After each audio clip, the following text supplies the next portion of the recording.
Hi ಎಲ್ಲರಿಗೂ. ಎಲ್ಲರೂ ಹೆಂಗಿದ್ದೀರಿ? ಆರಾಮದಿರಲ್ಲ? ಎಲ್ಲರೂ ಆರಾಮದಿರ ಹೇಳಿ ಅಂದ್ಕೊಂಡೇನಿ ನಾನೀಗ.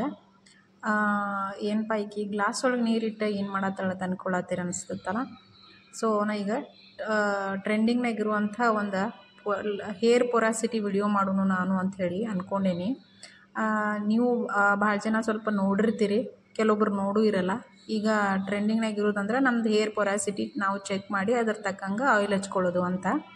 ಸೊ ನಾ 2 ಗ್ಲಾಸ್ನಾಗ ನೀರಿಟ್ಟೇನಿ. ಸೊ ಇಬ್ಬರು ಕೂದಲ ನಾನು ಹಾಕತ್ತೀನಿ. ಒಂದು 2 ಕೂದಲ ನಾವು ತೆಗ್ದು ಫುಲ್ ಗ್ಲಾಸ್ ಇರುವಂಥ ಒಂದು ನೀರಿರುವಂಥ ಒಂದು ಗ್ಲಾಸಿಗೆ ಹಾಕೀನಿ. ಈ ಸೈಡ್ ಹಾಕಿನಲ್ಲ ಇದು ಒಬ್ರು ಹೇರು, ಆಮೇಲೆ ಈ ಸೈಡ್ ಈಗ ಹಾಕಿದ್ನಲ್ಲ ಇದು ಇನ್ನೊಬ್ರು ಹೇರು. ಸೊ ನಾವೀಗ ಹಾಕಿ ಒಂದು 15 to 20 ಮಿನಿಟ್ಸ್ ಆದಮೇಲೆ ಪೊರಾಸಿಟಿ ಚೆಕ್ ಮಾಡೋನು ಯಾವ ಹೇರ್ದು ಕ್ವಾಲಿಟಿ ಹೆಂಗೈತೆ ಅಂಥೇಳಿ. ಸೊ ನೋಡ್ರಿ, ಈಗ ಫಸ್ಟ್ ಹಾಕಿದ್ನಲ್ಲ ಈ ಹೇರ ಮೇಲೇ ಐತಿ, ಒಂಚೂರು ಒಳಗೆ ಹೋಗಿಲ್ಲ, ಅದು ತೇಲಾತೈತಿ ಫಸ್ಟೇನೆ, ಅಂದರೆ ಲೋ ಪೊರಾಸಿಟಿ ಅಂತ. ಸೊ ಆಮೇಲೆ ಸೆಕೆಂಡ್ ಈ ಕಡೆ ಪಕ್ಕದ ಐತಲ್ಲ ಇಲ್ಲಿ, ಇದು ನೋಡ್ರಿ ಆಲ್ಮೋಸ್ಟ್ ಕೆಳಗಡೆ ಹೋಗಿ ಮುಟ್ಟೈತಿ, ಮಿಡ್ಲಿಗಿಂತ ಕೆಳಗಡೆ ಹೋಗೈತಿ, ಅಂದರೆ ಸೊ ಮೀಡಿಯಮ್ ಪೊರಾಸಿಟಿ ಅಂತ.